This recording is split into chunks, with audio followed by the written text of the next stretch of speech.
Okay, we're going to discuss the 22 Hornet. So Ruger 7722.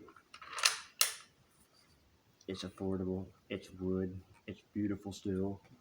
Not that cheap AR plastic shit. Next thing, it comes with a rotary magazine. And this, that is a 22. Oh, shit. I mean, darn. That's a 22 Hornet round. See if I don't know if I got a 22. Oh yeah, there's a 22.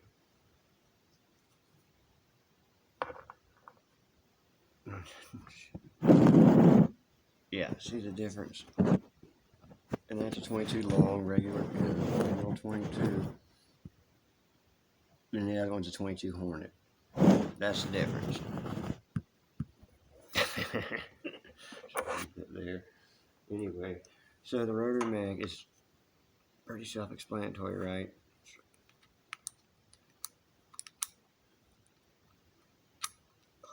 Like an asshole now. There we go.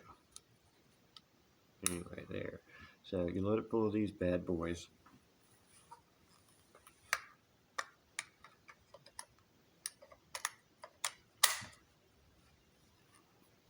And that's it. Now to get it out, you just little button down here, bam, reload. But the action on it really can be just operated with one finger. I mean, it's good for training your kids, your boys, even your young ladies, whatever.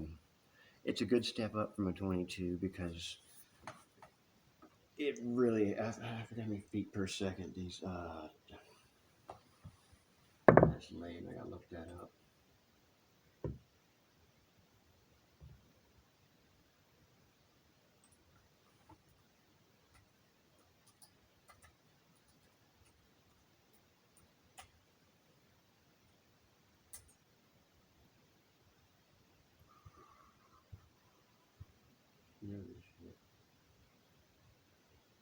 Oh, honestly, 3,060 feet per second. That is friggin' fast. And the barrel's of great length on this gun, and Ruger makes superior products to most of your other things. I mean, they make such good stuff. Everybody else copies them. Ruger produces all their own parts, or they have their own foundry out in Mexico or Arizona or somewhere.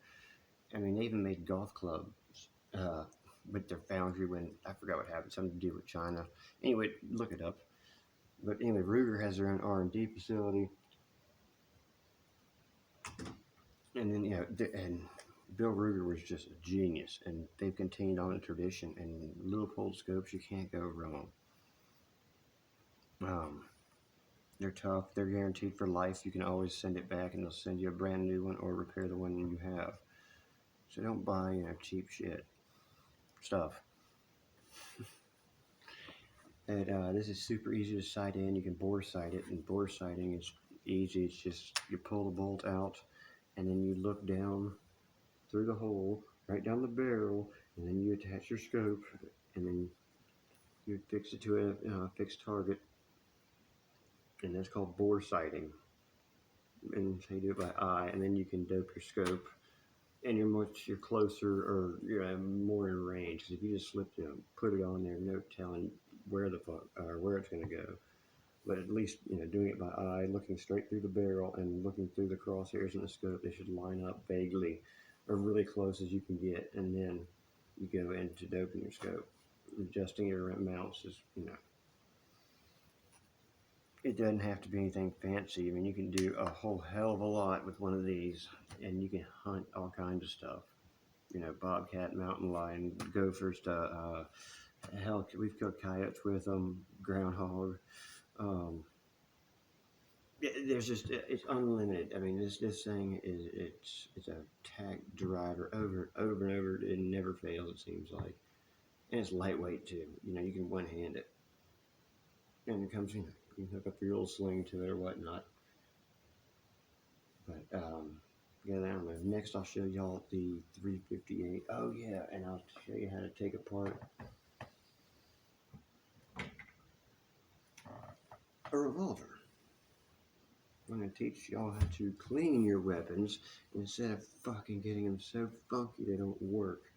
First thing you need, if you even own a gun, you better have some Hoppies number 9. It's imperative. That's the only thing to clean them with.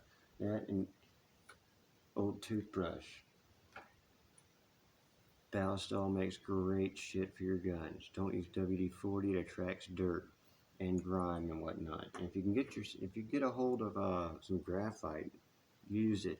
But I think thanks to California, they outlawed liquid graphite, and it's some of the best shit ever with your guns because it's. I'll show you how to do it later in a different video. Anyway, I'm going to show you guys how to take apart a full-size revolver. This is a 41 Magnum, and we're going to clean it because it's friggin' filthy. See, I don't know if y'all can see underneath there. Anyway, you got to always clean under your spring. Take the cylinder out, clean it, run the bore brush straight through it with the Hoppies, and then you patch it. And then you always want to make sure you scrub and get all the gras-du from right around this little ridge right there. That can mess you up big time. That and back here, this is what rotates your cylinder. So you want to keep it really friggin' clean, and especially the gears on the cylinder so they go around. It's a very simple design. But my God, the cowboy shows and the movies where they drop them in the mud and dirt, hell no. These motherfuckers, they're not exactly the greatest gun if you get them filthy. It's just like the 45 Long Colt, 1873. You know, all the old cowboy flicks, they're friggin' throwing these things in the sand and throw me your guns. If you throw this thing in the sand, it doesn't fire. I swear to God, it's useless. I mean, if it gets after like 100 rounds, this fucking thing has to be like field stripped, and because it's an original. But you know, and it's got different springs now. Like they sell newer versions of this, like this Ruger. And this Ruger is a 45 Long Colt, but it's got instead of the old school springs like this original, you can just wear this one slap out. You know, just keep firing as much as to get bored. It's not going to break anything. Ruger came out with a whole different design, internals and shit, and it's just like having the cowboy gun. Same weight, everything, and it comes apart the same way. It's real cool. Yeah, I don't know. It's a barbecue gun too. It's got the star and shit, and the gold inlay, But it's 45 Long Colt is such a fun round to shoot because it goes thump. It's it sounds like, I don't know how else to describe it. It's a different round. It's not very loud and obnoxious. Some guys fucking shoot, like my asshole friend Colin shoots his 38 Super. Holy shit, it deafens everybody. What's the point? 357 Magnum, also obnoxious to shoot. I mean, yes, I see why they're fun. I have, but they're fucking loud. That's 45 Long Colt has a different sound to it. I don't know. It's like the difference between Glass Pack exhaust and Flowmaster. I mean, some guns are just fucking noisemakers, especially if you're just shooting metal targets.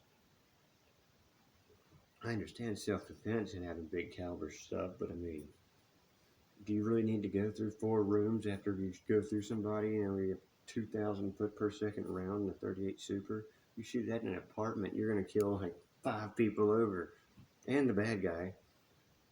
For that kind of stuff, you got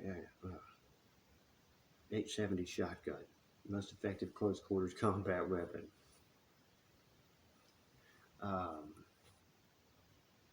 What the hell? Oh, yeah, I don't feel like taking the gun apart in front of y'all because I'm still trying to balance this one.